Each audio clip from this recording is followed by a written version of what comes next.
ॐ सुमित्रियान मित्रियाण ओषधया औषधयः सन्तु दुर्मित्रिया दुर्मिस्त्रियः तस्मै यो अस्मान् द्वेष्टि यं च वयं यं च वयं द्विष्मः विष्मः ॐ ॐ शान्ति शान्ति शान्ति शान्ति। शान्तिः।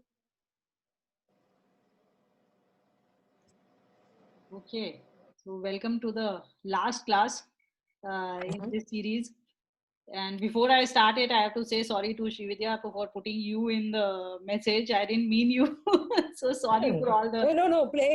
Please don't say all the sorry and all. I was just wondering that, I just was casually thinking that, do you think he would have thought like that or something like that, but I don't dispute. I mean, I can't even say, I don't even have enough knowledge to dispute what is there. I'm quite happy learning so much what I learned. So Yeah. no, please don't, Okay. So anyway, so now that we are coming to an end to this, I was just looking back, and it has been almost 2 years to the date. Yeah. Yeah, we started on 6th of September, and I had thought we'll take 2 years, and that was pretty close. Actually, I was thinking it might take a little bit more, but it seems that we have taken a little bit less. And with very few breaks actually. So we had a break 1 month last year when my father-in-law expired, and then 2 months this year because of the pandemic. But otherwise, in general, yeah, we've hardly taken any breaks. So that has been phenomenal, and everybody has been there. So we started out with 8 students. Um, Divya was the only one who had to leave in between, but otherwise, all of you have stuck to it, and that is really good. I'm really happy. We had three new students, Mala, Gauri, and Mr. Chandran, and they've all picked up well, and they really kept pace with the class after the initial little catching up which they did very quickly. It was really good. So everything went smoothly, and I think generally everybody has enjoyed the class. So that is wonderful. Definitely, yeah. So now let us. Today is your day. One more thing I wanted to tell you actually. Anuj had asked once that what is it that motivates you? So I gave a couple of answers. But there is one more also a very deep reason why I take up these classes. And that is that because I have not had a full time guru or some such thing. And I have a little untraditional way of looking at these things, and also I have a deep faith in the original text, and I don't have such a great faith in the commentaries which are available. So I tend to look at the original um, quite separately, I can say, and I look at the commentaries very critically. So I feel I have discovered some things which are incorrect in the commentaries, and that is also something which I would like to pass on. So as you people being my students, I really hope that you will pass it on to your next generation, or you have your students also. That would be wonderful, because I really think that a number of things are not interpreted correctly. At least in the text which I gave you, certain interpretations are correct. Firstly, Sankhya is not studied too much, and it is quoted by this one, that one, now and then. Now even the quotations have come down. But when people quote also, they quote incorrectly, as we saw in the case which Anuj brought up, where this Swamiji said that Ishvara Siddhi. Kapila is an atheist. These are very common misunderstandings which are there. So I would really want you, now that you have studied Kapil, please have confidence in what you have studied, and don't believe other people, whom I can assure you very few people have studied Sankhya. You are now in a very elite category which has studied. And with this knowledge, in fact, comes a little bit of one is responsibility, and also one more thing is that when you meet these so-called gurus, you will see through some of the fallacies in their speech. So that creates, of course, in us a certain amount of disrespect, which if you don't know anything, if you're ignorant of everything, you can fall at their feet with full bhakti. But when you do know yourself, then there is a little gap in that bhakti. So according to me, of course, it is a very good thing, and you should go to the person, the right person who really knows, and you should not have andha bhakti. However, this is, I'm telling you, this is you will feel it in your own life. When you now listen to people, you will discover that actually they are not being correct. They are not saying things correctly. Anyway, so now today we start with this big recap, and because we have only a 1 hour class, which we might be able to extend for another 10-20 minutes. So everybody will get around 10 minutes each, actually little less than 10. So I hope all of you have managed to recap and have identified the item which you want to present. So let us go ahead. Who wants to go first? And whoever's going, please put on your video. It's nice to see your face while you're talking. I find there is no book of Sankhya Darshana in English published so far. They are all just a gist. But they say the original Sankhya Darshana is lost and the only Sankhya Karika is available. But no, what you're reading is the original Sankhya Darshana, and Sankhya Karika is is a commentary. And as you're saying, it is not a sutra by sutra commentary. It is only some sutras have been which are seen as unclear. For them, a commentary has been given. And the textbook which I have given, by the way, that as you might have noticed, it has the Sankhya Karika mentioned wherever relevant. But that's the original text, is it? The sutras are the original text. Sutras are the original. Yes, absolutely. There is some corruption, as we have seen a couple of places. Some sutras have come in which were not part of the original Sankhya, in the sense that they contradict some of the existing sutras, and so they have been eliminated by one of the very great learned person called Udayveer Shastri, who studied Sankhya a lot, and he's called some Sankhya Kovid or something like that. So he has identified that these sutras are most probably corrupt. Okay, so who's going first? May I? Please, Srividya, go ahead. So what I found is the first chapter had the maximum things that we learned. Beginning with the first one, that ataha trividha dukkha atyanta nivritti. Yes. Purushartha. So the first one also says that, to get rid of all the 3 types of dukkha's, it is an immense effort that is required. That is basically, it is saying that moksha should be your goal, highest goal, to remove all your sorrows. So that was the first thing. In fact, a lot of things to learn. And in the same chapter, there was also the sutra number 15 in that, which said that asangyo ayam purushaha iti. So which actually first introduced the concept that the soul is not connected to matter, right? Right. That was the thing. So, and I think in the same chapter, they were discussing that are there many bondages that the soul can, get into? Like you get relieved of one. Like when you're talking about dukkha, one dukkha goes away, another one comes. But no, Kapila was very clear that there is only one bondage of the soul with the body. And once we are able to see ourselves as different from the body, then, moksha is realized. So there is only one bondage that we have to work to get rid of. So, that was there. And there was a couple more sutras also in that. And of course, the whole, creation of the universe, which he had introduced in that chapter.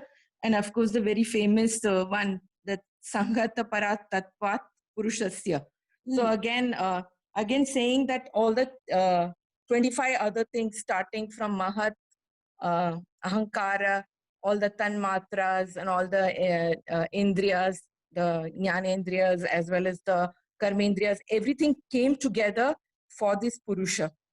So, so the Purusha is, the other things are all inanimate, and the Purusha is the only animate thing, and all these have come together for the Purusha. That was in Sutra number 31.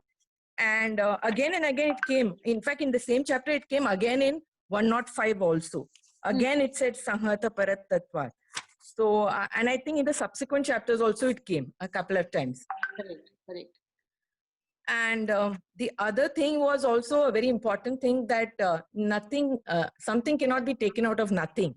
So that was Na Vastuna Vastu Siddhi. That also actually came twice. One, it came 43 number sutra, and then again 79. Was it 79? Yeah, I think so. 79 or 78. I'm not very sure. I didn't write the number properly. But essentially saying that, there has to be a material cause. Of course, in that, there were a lot of proofs that is there a single material cause, or are there multiple material causes? And he had very nicely brought out that, the original root is a single material cause that does not have any flaws or does not have any breaks, right? So what is important is that something cannot come out of just action. There needs to be an upadan karana, which I understood from that, and that's the material cause.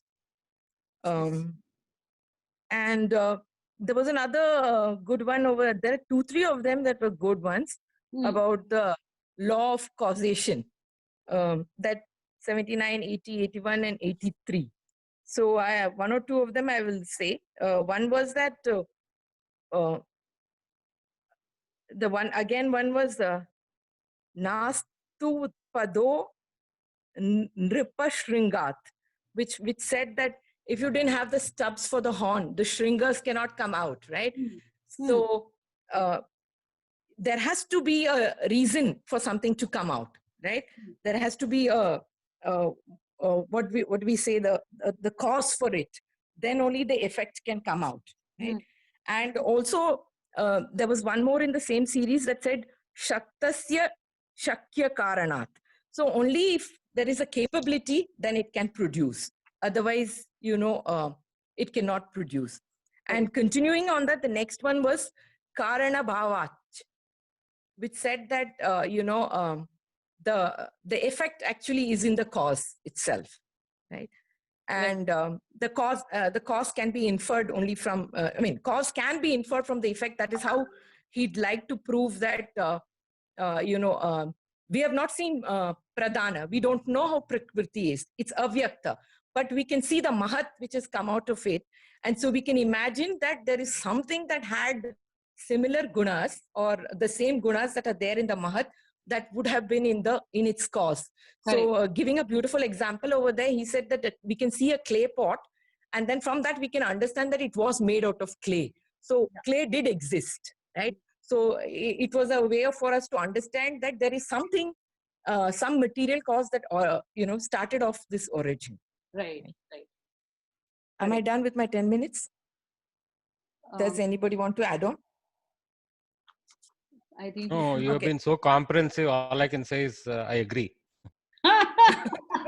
No. I want you to tell me what I missed. No, it's totally on you. If these are the things which impressed you, then you didn't miss anything. There's nothing to missing in what you said. Okay. No. Suppose there's an important thing that I kind of overlooked. I wanted to say that too. The whole thing is important, but whatever hit you is what is important. One critical factor that is also part of Sankhya is the what is denoted by its name itself, that it is also charting out the genesis of this universe in a very clear, lucid manner, even though it's in one sutra, but it's elaborated further in other sutras here and there. So that is wonderful, and you made this nice chart out of it to demonstrate to us. And also it very beautifully places the Mahattar, the Buddhi above the Hankara, clearly showing the kind of painting over, glossing over done by the Ahankara of the actual truth which is in the Buddhi or Mahat. And as long as we can identify with that Buddhi aspect of our abilities, then we are in good wicket. That is explained by, of course, that Baddha of Atma with the Sharira through that. So that's what probably. And also another thing that she has not touched upon is Traigunya, the Trigunatva of the Pradhana being Samana. That's why Pradhana being actually dormant, but it emerges into a Prakriti with the Prachodana of the Ishvara, is the sense we get. He is the Nimitta Karana. But beyond that, the other aspect of Sankhya that I highly appreciated was it doesn't try to go too much into Bhakti and Ishvara Pradhanya. It uses Ishvara where it is required in a sufficient manner and not in an excessive manner, and doesn't go into Stuti aspect. So it's very much what you call practical that way. It tries to stay within what can be seen and what can be inferred from our own limited ways, and reverts to other evidences such as Ishvara dependence when it is the only way something can be explained. I think that's where Shruti, not Ishvara. Ishvara and Shruti and Ishvara. I mean, it's some, because he does. We do kind of say that Shruti in effect is Apaurusha and is only Ishvara Kriti. That way, I meant. Shruti is the path of Ishvara's word for us. That's how we see. Yeah. For example, again, And that Ishvara Siddhi, how you have beautifully connected almost 3-4 sutras to make one compound Ekavakyatvam. That Ekavakyatvam removes the stupidity of deriving meaning from one sutra as if it is a whole thing. So that sentence where it goes like this in Sanskritam, it's nice reading. Ishvara asiddhehe muktabaddayoho ubayata api asat karatvam anyatara abhavat natat siddhi. So basically he goes about saying, if we assume there is nothing called Ishvara, then also knowing that only there are these mukta and baddha sakriya jivas which are otherwise animate beings that are seen, but we clearly see, even though there can be a large number of them, they seem to be incapable by their limitations of doing something as beautiful as this creation. And also, given that the Prakriti itself, a Pradhana itself, cannot be, being the Upadana Karana, cannot be the Nimitta. So there is a Nimitta called Ishvara, and that is the Siddhi of Ishvara. So it concludes with a Siddhi starting from Asiddhi. So that is the beauty of that triple phase. I don't know where you are reading, because this Ishvara Siddhe, this particular sutra comes with Pratyaksha Praman, in which he has actually said that the yogis have a Pratyaksha, which is a Bahya. So while all our Pratyaksha consists of our senses and therefore is Bahya, the yogis have a Pratyaksha, which is a Bahya. And that he has said that one of the big things which prove it is Ishvara Siddhe, that Ishwar would be asiddha if the yogi could not look inwards and see Ishvara. So what he's implying there is that the pratyaksha of Ishvara happens only in a yogi pratyaksha and or yoga pratyaksha. It does not happen with normal people. And if we eliminate that as pratyaksha, as an evidence, as a pramana, then in that case we will have no pramana at all to prove Ishvara, which is actually what we are facing at this point in time. As you can see, there are so many people who are atheists and who do not believe in God, or there are all kind of strange theories about God. These are coming because we are not believing. Number one, this Shabda Praman is not believed. So the people who have come before us and have said that there is an Ishvara, we are not we are not believing them. And then of course we don't have any person amidst us who has that pratyaksha of Ishwar. And so Kapil has put it on record that yogis can see Ishvara, and through them we have a pratyaksha praman which comes down to us as Shabda Praman. So I don't know where No, basically I was going from the Ishvara Siddhehe up This is to the number of that. Anyatara Abhavat Natat Siddhi, that portion. 3-4 sutras combined. It gives that collective sense, starting from the that Siddhehe as the Puru Paksha and ending up with the Siddhihi as the Uttara Paksha. So this actually connects with the Leena Vastu Labda Atishaya Sambandhat Va Adoshaha. And the one before that, Yoginam Abhaya Pratyakshatva Na Doshaha. Correct. I read that portion about the Shabda Bodha aspects also. Yes. Yeah, so those are the three actually which connect.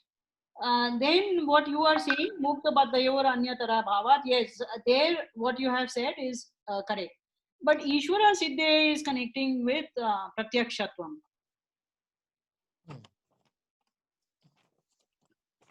Okay, so anybody else wants to take it up? Next person. Can I? Yes, please, Kala. Okay. So you might have to break up in the middle. I'm just so. Oh, no, I won't be that long. No, actually, yeah. Anyway, I really made a genuine attempt to go through the whole text thanks to this revision you advised, Uttara. And I was happy to note that, I could see a connection. Like while I was doing chapter 1, I knew we had touched this in chapter 6, Though while we were doing it, it seemed like, totally new concepts. And yeah, I faced some of the challenges Mr. Chandran had said about Sanskrit and Hindi. So it is a challenge we face. So anyway, we go by your notes and the audios. And although I have understood the broad concepts of Sankhya and I mean, much more, I think, detailed reading I should do on this. Like I have understood the concept of Trinity, the order of creation, that, Prakriti exists, it's not Maya, nothing comes of nothing, the soul is bound and how it is released. And finally, that Ahankar is the Karta of all actions. Yeah? So besides these major points and the broad understanding I have of it, there are some more like, smaller, maybe not so deep, but which impacted me. So I will just tell you those.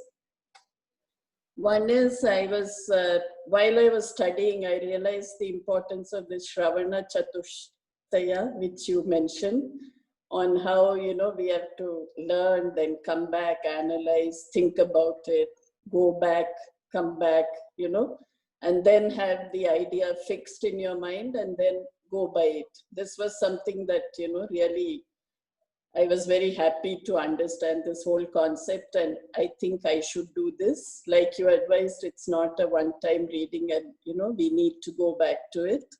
Yeah. And then there were some things that, in chapter 3, verse 23, they list the 28 types of weaknesses that deter you from attaining moksha.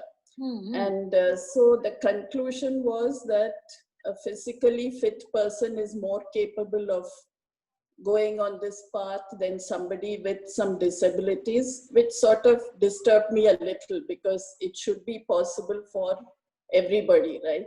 So this is, I thought it was quite a deterrent for, people with some problems. And also that in chapter 335, it says that it is better you complete the prescribed duties for each ashrama before you set out on this journey. Correct. So I thought that's an important point, though, I mean, I could take forever in finishing my duties. So how does that work? I was not very sure, but these were interesting points.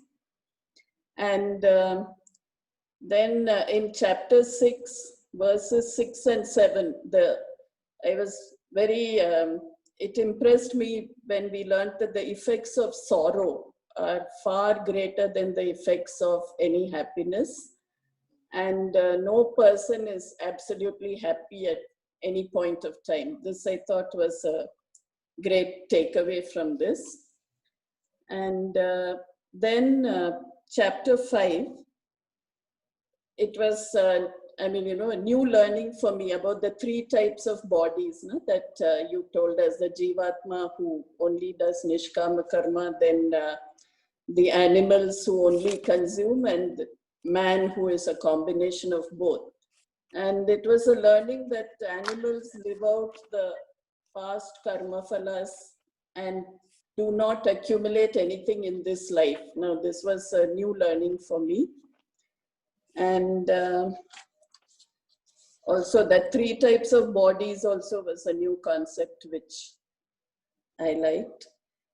Then something which I really liked was what makes an act a karma is the intent and the motive and the desire with which you do an act.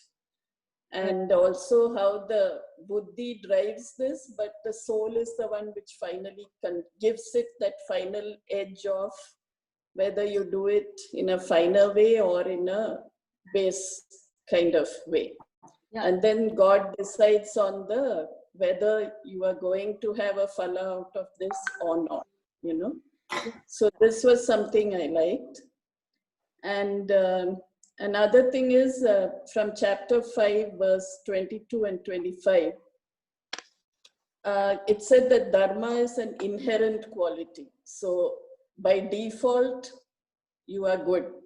Whereas doing an adharma is actually stressful, like you said, no, saying the truth is easier than lying.